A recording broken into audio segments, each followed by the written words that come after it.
tonight with Iranian attacks still choking global oil supplies. President Trump's call for other nations to help reopen the Strait of Hormuz. मैं मुश्ताक अहमद आप सभी का इस YouTube channel पर स्वागत करता हूं और ये उम्मीद करता हूं कि आप सभी इस चैनल को लाइक करेंगे, सब्सक्राइब करेंगे और अन्य लोगों तक पहुंचाएंगे, क्योंकि हमारी कोशिश है कि सही सूचना आप तक पहुंचे और आप उसका लाभ उठाएं। आजकल आपको पता है और पूरी दुनिया की निगाह है कि अमेरिका, इजराइल और ईरान के बीच में भीषण युद्ध चल रहा है, जिसमें हज़ारों जो है लोगों की मृत्यु हो चुकी है। ईरान में 153 बच्चों की डेथ भी हुई है, जिसको पूरी दुनिया में बहुत ज़्यादा एक दुखदायी घटना माना जा रहा है। जिस तरह हथियारों का इस्तेमाल किया जा रहा है और दुनिया में हथियारों की होड़ बढ़ रही है, उससे ऐसा लग रहा है कि कहीं न कहीं तीसरे विश्व युद्ध की स्थिति पैदा ना हो जाए। अगर तीसरे युद्ध की स्थिति पैदा हुई तो आप ये समझ लीजिए कि ये पृथ्वी जो है रहने लायक नहीं होगी, क्योंकि ये माना जाता है कि दुनिया में इतने ज़्यादा एटम बम, हाइड्रोजन बम या इतना ज़्यादा बारूद भरा हुआ है कि अगर उसको इस्तेमाल कर लिया जाए तो ये दुनिया जो है आधे घंटे में समाप्त हो सकती है।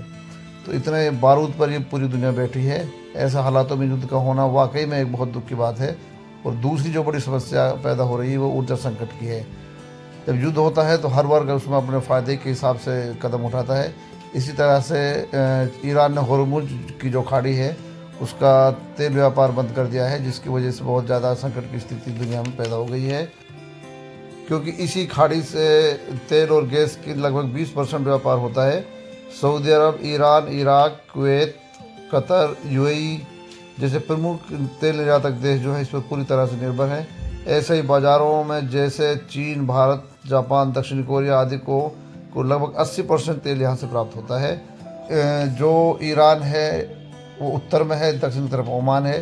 दो ही देशों के बीच में होर्मुज की खाड़ी फैली हुई है, लेकिन ईरान का प्रभाव ज़्यादा होने की वजह से इसको ईरान ने बंद कर दिया है।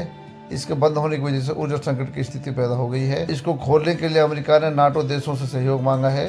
हालांकि नाटो देशों ने इसका बहुत अच्छा रिस्पॉन्स नहीं दिया है। यूरोप के अन्य देशों से भी अमेरिका ने सपोर्ट मांगा है, वहाँ से भी सपोर्ट नहीं मिला है। अब बड़े आश्चर्य की बात यह है कि अमेरिका जैसी विश्व शक्ति आज पूरी दुनिया के सामने इस मार्ग को खोलने के लिए गिड़गिड़ा रही है। इससे अमेरिका की कमजोरियाँ सामने आ रही हैं और जिस तरीके से युद्ध चल रहा है, जिस तरीके से ईरान ने सामना किया है अमेरिका और इजराइल का, उससे ऐसा लगता है कि आने वाले समय में दुनिया जो है यूनिपोलर से जो है मल्टीपोलर होने वाली है और अमेरिका का वर्चस्व धीरे धीरे समाप्त होने की तरफ बढ़ रहा है। भारत के लिए होर्मुज की खाड़ी का क्या महत्व है, इस पर विचार करना बहुत ज़रूरी है, क्योंकि भारत का लगभग 40% कच्चा तेल और 54% LNG यहाँ से ही भारत को प्राप्त होती है।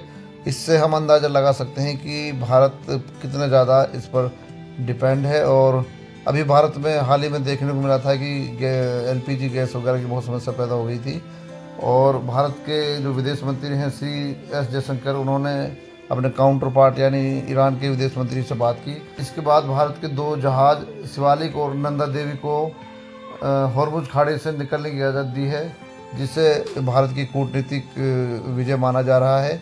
हालांकि संकट अभी टला नहीं है, क्योंकि भारत के और भी कई जहाज़ वहाँ पर फंसे हुए हैं। भारत को लगातार ऊर्जा की ज़रूरत है, क्योंकि भारत एक उभरता हुआ देश है, विकासशील देश है। ईरान भी ये मानता है कि प्राचीन काल से ही भारत और ईरान के बीच में बहुत अच्छे संबंध रहे हैं और ईरान ने आगे भी भारत के लगे हुए झंडों को वहाँ से निकलने की अनुमति देने की बात कही है। लेकिन एक दूसरा पक्ष ये भी है कि रूस और चीन के जो जहाज़ हैं उनको ईरान नहीं रोक रहा है। उसकी वजह यह है कि उन्होंने ईरान को स्ट्रेटेजिकली बहुत मदद की है, तो जाहिर सी बात है कि ईरान उनका पूरा साथ दे रहा है।